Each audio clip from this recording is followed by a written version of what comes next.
উজান থেকে আসা ঢল ও বৃষ্টিতে প্রতিদিনই বাড়ছে ফরিদপুরের নদ-নদীর পানি।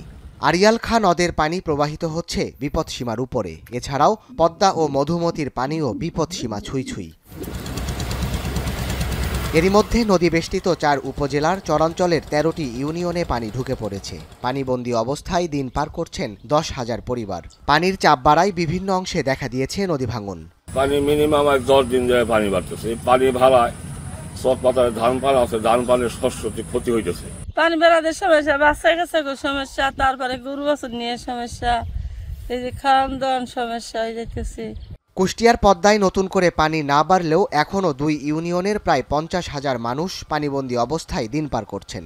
প্রতিকূল পরিস্থিতিতে বন্ধ রাখা হয়েছে ২০টিরও বেশি শিক্ষা প্রতিষ্ঠান। তলিয়ে গেছে চলাচলের সড়ক ও ফসলি জমি।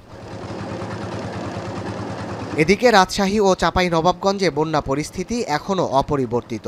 তলিয়েছে বসতভিটা, প্লাবিত হাজার হাজার হেক্টর ফসলি জমি। বন্ধ ঘোষণা করা হয়েছে অর্ধশত শিক্ষা প্রতিষ্ঠান।